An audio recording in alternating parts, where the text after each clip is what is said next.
Murray, happy 90th birthday. Are you a living embodiment of that line of W.C. Fields? If I'd known I was going to live this long, I'd have taken better care of myself. I don't know, James. I've been very lucky. Yeah, I'm 90 years old, and I've had 90 years of motorsport because my dad raced motorcycles professionally. So I've been in it all my life, and it's been my passion. Wasn't my job. I was in the advertising business until I retired at the normal retirement age. But I've had 90 years of interest in an absolutely fabulous, fast-moving, high-stepping sport. And you know as well as I do what it's like. You're travelling the world, you're staying in wonderful hotels, you're eating in fabulous restaurants, and you're communing all the time with people who are the best at whatever it is they do. Doesn't matter whether you're a Formula One driver, or you're a Formula One team principal, or you're a Formula One sponsor, or you're the chap that drives the trucks and takes the cars to the circuits. You have to be the best at what you do, and it's a gigantically demanding, stressful life. But if you can keep up with it, and I've kept up with it so far, it's a fabulous life. We heard you had a bit of a cancer scare earlier in the year, and also you broke your pelvis. Are you back to 100%? Yeah, I broke my pelvis in Germany. I spent 10 days in a German hospital, and my German is rudimentary, to put it mildly, and their English wasn't very good. So basically I spent 10 days looking at the wall and being bored out of my skull. But in the process they discovered that I had a thing called lymphoma, which is a blood cancer. But, James, I'm glad to say that the pelvis has come together again. I'm still using one crutch as an insurance policy if I walk any distance. And most importantly, even more importantly as far as I'm concerned, is that I've dodged the chemotherapy because my blood has improved so much. And hopefully I shall be able to go on like that for the rest of my life, but time will tell. Well, I'm delighted to hear that. Now, can we drill down into this extraordinary passion that you have for motorsport? I mean, sport is nothing without passion. I think you and I have talked about that many times in the past. And I imagine that the spark was lit by your father, Graeme, who was a top motorbike racer before the war. But can you try and explain where something that could be a passing enthusiasm turned into a burning passion for motorsport? Yeah, it's a very good question, actually. As you pointed out, my dad was a professional racing motorcyclist, and I worshipped my father. He was a wonderful man, and I always wanted to be like him. But when I was growing up, I used to go to the TT races in the Isle of Man, and I used to infuriate my mother because while my father was riding his heart out on the circuit and probably winning the race, I was sitting in the grandstand reading my comic and paying no attention to it because that was what my father did. And if my father had been a plumber, I don't suppose I would have been all that interested in that either. So it was really, I think, after the war that my passion was really kindled, because I was in a tank regiment during the war, and when I came out, wanting to be like my father, I think subconsciously, I started racing motorcycles. I raced against John Surtees. I raced against Eric Oliver. All I ever saw of them was their leather-clad backsides disappearing into the distance. But I was all right, James. I was reasonable club standard, but I would never have been what I wanted to be. And you know what they say, those that can, do, and those that can't, talk about it. So I started talking about it. My father had become the BBC's motorcycle racing commentator by now, so maybe subconsciously I was trying to be like my father in another way. If I couldn't be like him on the bikes, I could be like him with a microphone. And my dad and I were the BBC's only father and son commentary team ever, as far as I know, and that was from 1949 until 1962 when I took over. And if you've got a basic interest and you're lucky enough to be at the centre of it, like I was, like you are, that passion builds because you are talking to like-minded people and you are doing something that you passionately want to do and you're having a wonderful time while you do it. So what's not to like about it? And Mansell going round the outside! Incredible! Once you've got the passion, it stays. I don't think it matters very much in life what you're interested in, chasing butterflies, chasing women, whatever, as long as you are interested in something. And the motorsport has always been my passion. Obviously, growing up as I did, in my generation, in the shadow of the Second World War, and realising now what a massive sacrifice your generation made. You were a young man when you went into the tank regiment. You served in the Second World War. You saw some terrible things. And what I wonder is, to what extent being in the war actually shaped you and actually gave you a direction in life, in a sense. It certainly made me real sorts of different people in this world. When I went 58th Training Regiment at Bovington in Dorset to start my military career, such as it was, I had only consorted and communed with people like me, who went to the same sort of school as me, and had the same sort of parents as me, and lived in the same sort of house as I did, and had the same sort of... When I went into my barrack room, which kids in it, in the regiment, I had on my right a member of the nobility, a very high-up member of the nobility, who'd been the thickest people I've ever met in my life. And on the other side, I had a chap called Ted. And Ted Nicklin was a welder from Walsall.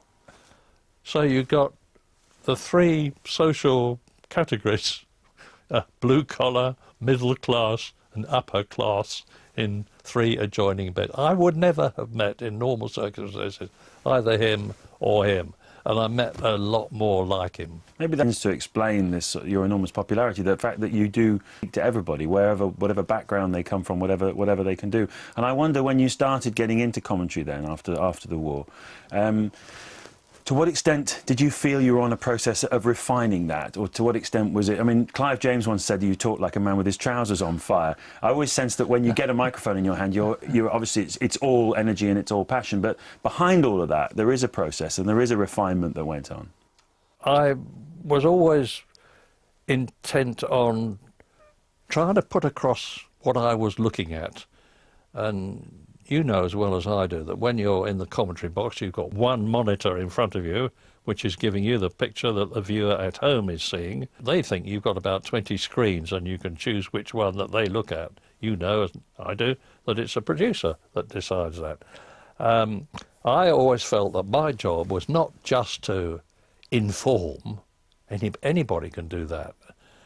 I felt that my job was a show business job, and I was there not only to inform, but to entertain.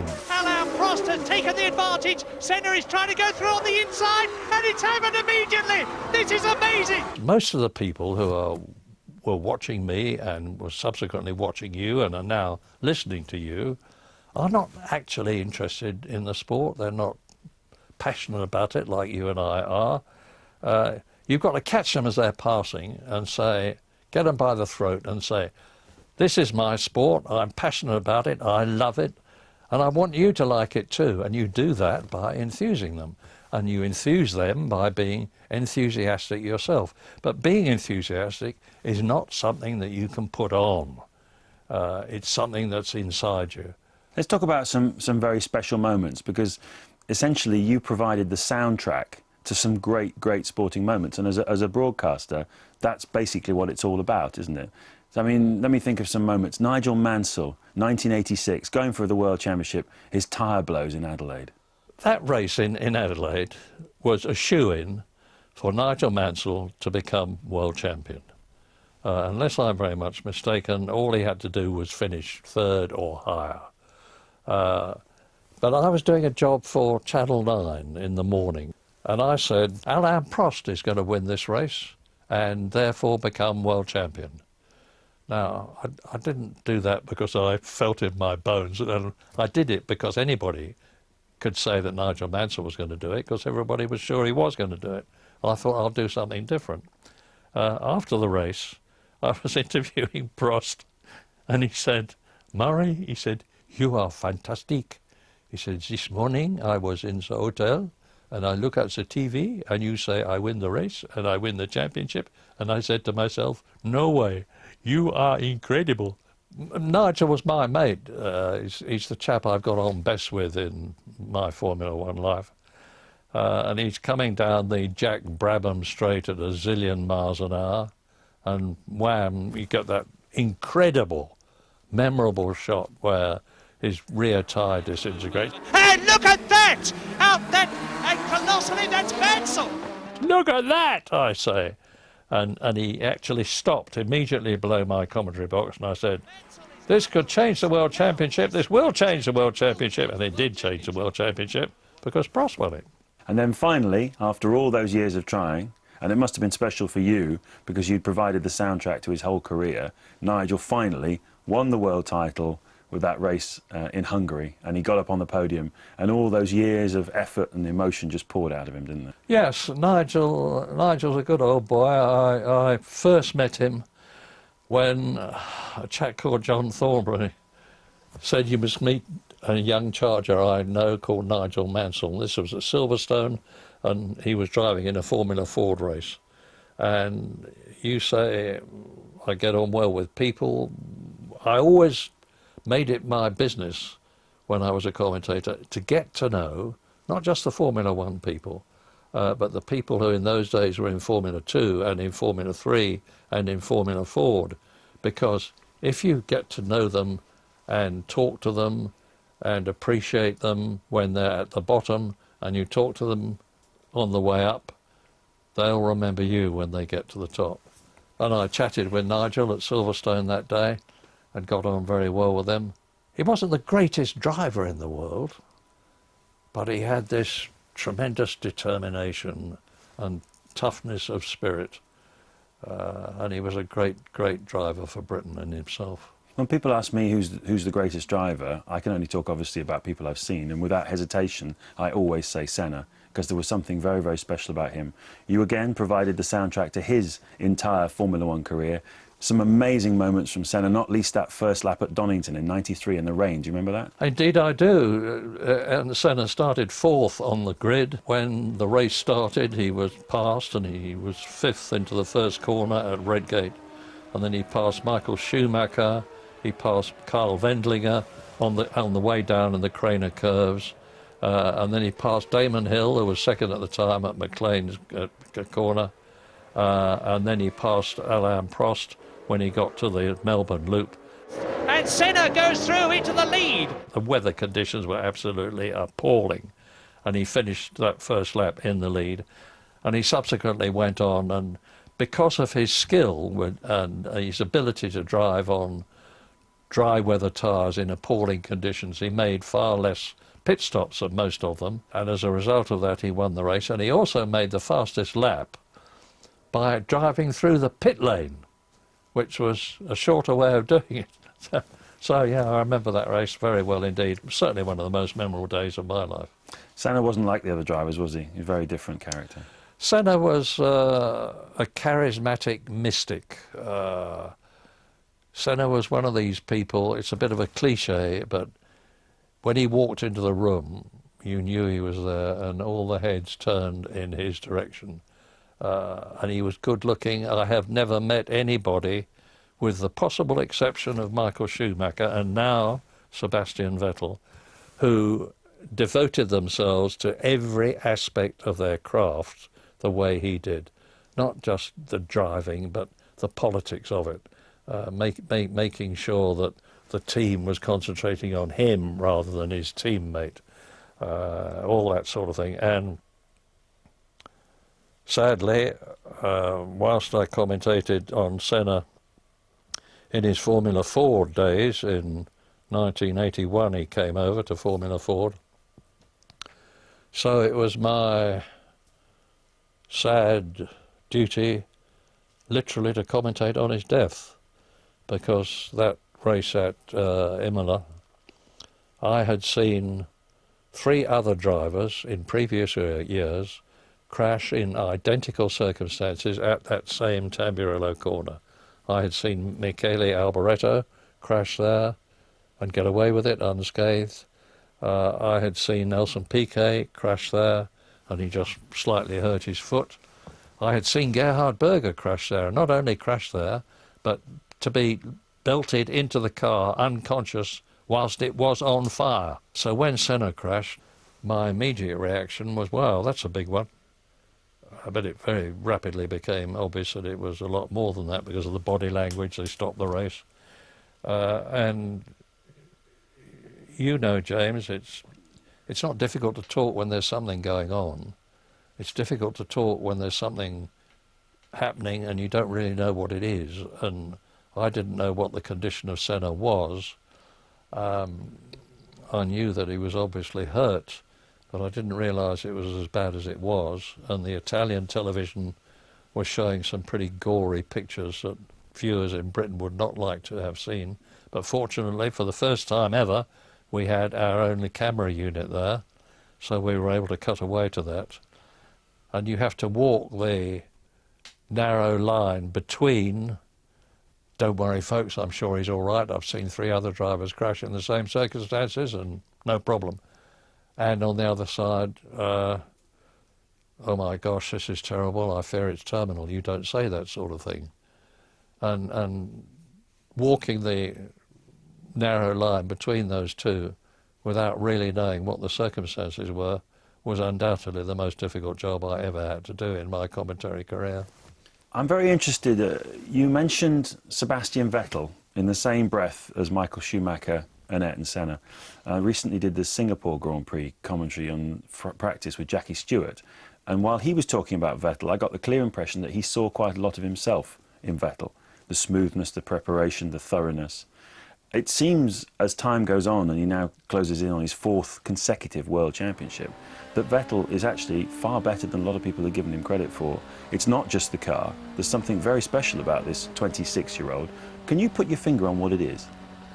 Well, I'm certainly not one of the people who didn't always think he was good, because I was there when he appeared for BMW, and he was doing the early morning drives and putting up the fastest time, and he was, I think, 19 at the time, so it's always been pretty obvious that he was good.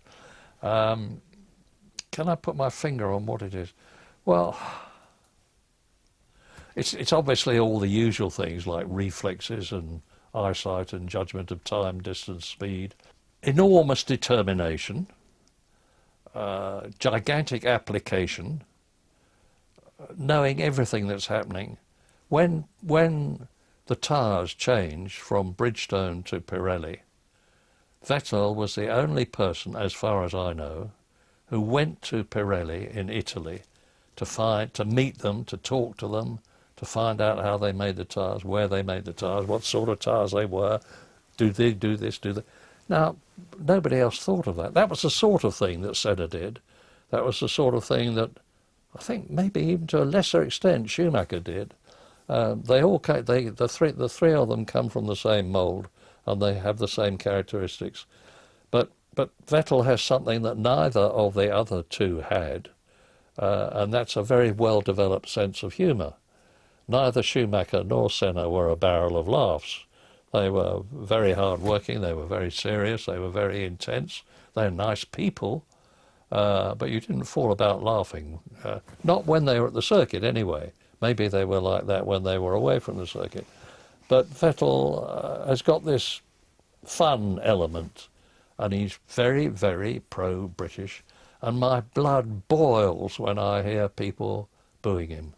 And it's looking pretty good, isn't it? But it's always this man that seems to be chasing you up here on the podium with you. Please don't do that. That's not correct. They're on a tour, you know, they go around with a bus. They should be shouting praise and clapping their hands. He's a very nice chap, and certainly one of the most gigantically talented drivers we've ever seen. It's hard to put your finger on why they boo him, isn't it? It keeps on happening. Do you think it goes back to when he double-crossed Mark Webber in Malaysia, or do you think it runs deeper than that? Some of it is a lot of it will be because of the way he did the dirty on Webber. There's no doubt about that. Still side by side, look at this. I don't think he can go round the outside. Can he? Yes, he can. He's gone round him. He's gone round the outside, and Sebastian Vettel takes the lead. This is silly, Seb, come on. Silly it may be, but he's now leading the Grand Prix. But that's something else he's got in common with Schumacher and Senna, isn't it? They got to win. I can understand why Vettel did it past Webber when he shouldn't have done. I can understand why he did it. I don't applaud the fact that he did do it. But when you've got the old red mist and you see an opportunity for getting past somebody and to be the first person to finish, the ruthless, tough ones take that opportunity and deal with the consequences. I think a lot of the booing is probably motivated by that. Some of it will be morons following the people around them. Some of them will be because they don't like his nationality. But Vettel is a thoroughly nice bloke, and he gets a gigantic gold tick in the box from me. Another driver you were very close to, obviously, and provided the soundtrack to his career was Damon Hill, an unlikely world champion in some ways if you'd met him in his late 20s and early 30s, but he stuck with it, determination and what have you, and of course probably one of your most memorable lines as he came through to win the world title finally. I've got to stop now because I've got a lump in my throat. He fought from second on the grid, he passed Jacques Villeneuve, he took the lead, he stayed there, and Damon Hill exits the chicane and wins the Japanese Grand Prix. And I've got to stop because I've got a lump in my throat. And I had got a lump in my throat, and I'll tell you why. I knew Graeme Hill, his double world champion father, very well. I had that Graeme Hill in my commentary box, you know. And, Graeme Hill was a charismatic hail fellow, well-met chap. Damon is, I'm sure he'll forgive me for saying it, a much more introverted, deeper thinking chap than his father was. But I used to commentate on Damon when he was racing motorbikes at Brands Hatch, and he was 350cc champion at Brands Hatch. And then all through his career, he wasn't in karts, but he was in Formula 3 and Formula 3000, and then in Formula 1. I know his mother, Betty, very well. And Damon is one of life's okay chaps. He's a really super bloke. And I've always had a gigantic admiration and respect for him. And he had that wonderful race in Japan in '94 when he beat Michael Schumacher and kept his world championship hopes alive in Japan. And then in 1996, he hadn't had the easiest of seasons because he was against Jacques Villeneuve, the brilliant young French-Canadian, who was a great mind games person. Damon was having to work very hard indeed. Damon is not the greatest driver that's ever lived, but he's a very, very talented driver who's worked enormously hard. So when Damon crossed the line in Japan, all this background stuff from the past welled up inside me. People accuse us, James, of thinking of things and writing them on the commentary box wall so that we can look for an opportunity to slip it into the commentary. You know, as well as I do, that it comes from the heart, and that came from the heart to me. I genuinely had got to stop because I genuinely had got a lump in my throat and tears in my eyes. And it was a great, great day for both of us. Damon Hill, world champion. What about that? It's just so fantastic. I can't tell you, Murray. I was driving along and I could hear you in my head. I was, there it goes, you know, Jack's out, Murray's off, and you know, it was quite a difficult job to concentrate after I heard that Jack was out. But I wanted to win the race, you know, because I knew that was the best way to finish. Damon, I am so happy for you, not just because you're world champion, not just because you won the race, but because of the way you won it and the way you took the lead from the grid by passing Jacques Villeneuve. Well, I said that I wanted to get ahead, and that was the best way of ensuring that I won the championship. You know, the best form of defence is attack, and so I made a good start, which I was very pleased about. And once I was in front, I was determined to stay there. We've all been through the agonies of the damned for the last 5 weeks or so, since Italy, Portugal and now here. We've been worrying, but we hadn't got the prospect of losing the World Championship. Tell us now, how did you really feel? I was never worried. Never. Don't tell me you were worried, mate. You didn't doubt me, Murray, did you? I never doubted you for a second. Favourite period of Formula One? I think the 1980s... They're all favourite periods to me. The 50s were wonderful because of Ascari and Sterling Moss and Fangio and 60s were marvellous because of Jim Clark, the 70s were Jackie Stewart and so on. But the 80s, you had Nelson Piquet and Nigel Mansell, who loathed each other with an intensity that was, you could almost cut in the Williams team. You had Alain Prost driving for McLaren, Senna driving for Lotus and subsequently for McLaren. And when Senna and Prost got together with McLaren, it became one of the most famous partnerships of all time in terms of drivers not getting on with each other and wiping each other out in the 1989 and 1990 World Championships. And he's going through, out! Oh my goodness, this is fantastic! And that means to say that Prost has won the World Championship. The 1980s were full of interest and excitement, and I think were a good blend between what Formula One had been when I started, which was essentially a sport for wealthy amateurs to enjoy themselves, but not at all professional, and what it is now, which is hyper-professional, with gigantic amounts of money swilling about, and with drivers not really being able to say what they felt. I worked with James Hunt for 13 years and commentated on him. The most incredibly outspoken person I've ever met in my life. They're not like that anymore, with the possible exception of Kimi Räikkönen, if you can decipher what it is he's saying to you. But I think the 1980s, to answer your question. You're in a pub with one of the many kind of people from who knows what walk of life that you've met over your course of your life, and they say to you, Murray, over a pint, they say, Murray, I don't get Formula One, motorsport. What's the fun in that? What's the point of it all?